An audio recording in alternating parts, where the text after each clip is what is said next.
kerajaan Kelantan ni, kita kena, mana-mana pihak jugalah, ya. Kita kena ada satu masa untuk memberi ruang kepada mereka melaksanakan tugas mereka. Kalau kita awal-awal lagi kacau daun, dia pun terganggu. Dan dia tahu apa fungsi dia, apa peranan dia.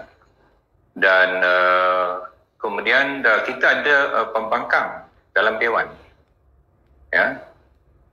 Kita ada parti-parti politik yang lain dalam kerajaan, dalam negeri Kelantan.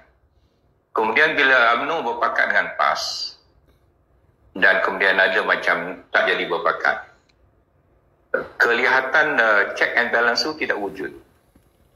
Adalah sedikit-sedikit ada UMNO bertanya, tetapi secara very frankly.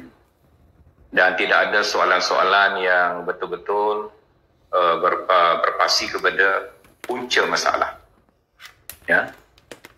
Kemudian parti-parti politik ni termasuk parti saya sendirilah. Saya daripada Amanah. Ya. Frankly speaking, parti saya pun memang tak buat apa. Tapi saya duduk hanya dalam ranking parti di peringkat bawah, peringkat bahagian. Saya tidak ada dalam ranking parti peringkat negeri. Ya. Kemudian setakat yang saya bukan nak panggil nak angkat diri, ya. Setakat pemerhatian saya, banyak praktis dalam kerajaan negeri ini sebenarnya tidak difahami oleh orang yang tidak pernah ada dalam kerajaan negeri. Ya. Misal masalah laporan audit mengenai perjalanan air Kelantan Sdn Bhd. Ramai orang tak tahu. Dan bagaimana kita bergaduh dalam mesyuarat parti sebelum saya dikeluarkan atas tajuk masalah hutan, pembalakan air dan lain-lain. Ya. Jadi orang ni dia tak tahu perjalanan kerajaan. Bila dah hampir 3 tahun lebih, tidak ada satu suara yang berkesan. Maka yang betul-betul concern kepada saya adalah kehilangan khazanah hutan yang ramai orang tak faham.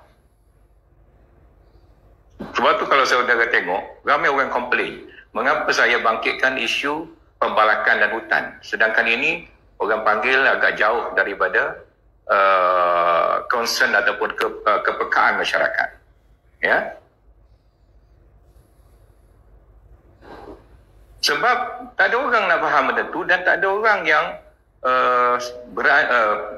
cekap mengendalikan isu ini. Jadi tanggungjawab itu balik kepada saya. Kalau saya tak dedahkan, mungkin sampai bila-bila tak ada orang nak dedahkan dan ini tak boleh dihentikan. Ya, satu kawasan seluas 600,000 ekar adalah bukan satu isu yang kecil.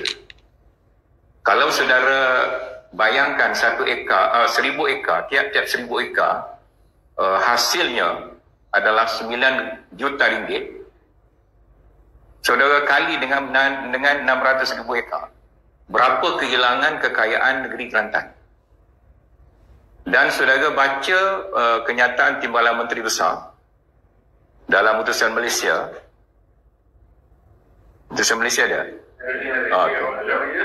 Okay. Dia kata, kerajaan Kelantan ni hasil tertinggi kita bukan balak. Hasil tertinggi kita adalah tanah. Betul tak? Saya tak ingat tarikh dia. Okey. Okey. Maknanya betul kita hari ni kan. Saya pun tak tahu siapa interview. Bermakna apa? Bermakna balak yang sebegitu luas dibalakkan sampai tembang habis, hasil negeri begitu kecil. Oleh kerana hasil negeri daripada balak begitu kecil walaupun kawasannya begitu luas, maka ditindas rakyat dengan hasil tanah. Boleh faham tak? Dinaikkan cukai tanah. Nak pecah log naik. Nak tukar syarat naik. Nak ambil grant naik. Nak ambil photostat grant pun mahal. Jadi menunjukkan bahawa pembalakan yang begitu luas tidak menghasilkan pendapatan yang sewajarnya kepada negeri dan terpaksa menekan rakyat jelata dengan cukai tanah. Jadi saya rasa saya bertanggungjawab lah. Bila kita nak bangkit itu saya telah jelaskan. Dan bagi saya, selagi saya hidup, Save Kelantan ni, siapa jadi kerajaan selepas ini? PAS jadi kerajaan balik, UMNO jadi kerajaan ganti PAS, atau Amanah jadi kerajaan sekali dengan rakan-rakan dia, atau Datuk Ibrahim Putra jadi kerajaan, atau Parti Warisan jadi kerajaan, atau Parti Kuasa Rakyat jadi kerajaan. Mana tahu kan? Pejuang jadi kerajaan. Save Kelantan ni saya harap dapat meneruskan kedudukan check and balance bagi rakyat negeri Kelantan.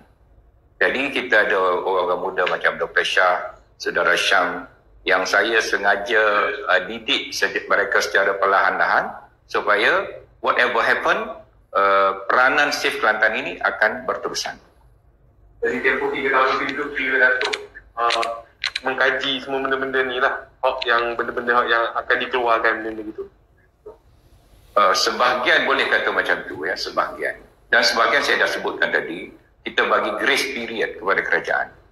Okey, kalau saya terus tembak, maknanya Allah tak ada kerja lain. Nah, grace period 3 tahun. You tak perform, barulah jurulatih datang. Jadi menasabahlah kan. Bukan nak ada, kalau nak polis dan nak PRU baru kita keluar macam itu lah. Kalau kita sabit dengan PRU, kita bukan badan politik. Kita tak boleh masuk pilihan raya. Kita tak boleh letak calon Save Kelantan. Kita bukan badan politik, kita tak ada berdaftar. Saya sendiri mungkin dengan bangkitkan benda ni, saya tak dilantik jadi calon oleh Amanah. Mungkin ya, pasal mungkin Amanah berpakat dengan APAS. Mungkin. Saya tak kata mereka berpakat ya. Pasal Naib Presiden, Timbalan Presiden Amanah kata, perbincangan dengan semua parti termasuk PAS, Bersatu dan parti-parti lain. Jadi mana tahu, misal kata saya attack ni, PAS rasa terkesan, dia ambil Amanah jadi rakan kongsi dia, dia bagi kerusi kepada Amanah setengah. Sudah tentulah PAS akan buat syarat saya tak akan dipilih jadi calon. Jadi kita semua ni, Save Kelantan ni membuktikan kita ni secondary. Politik itu bukan consideration kita.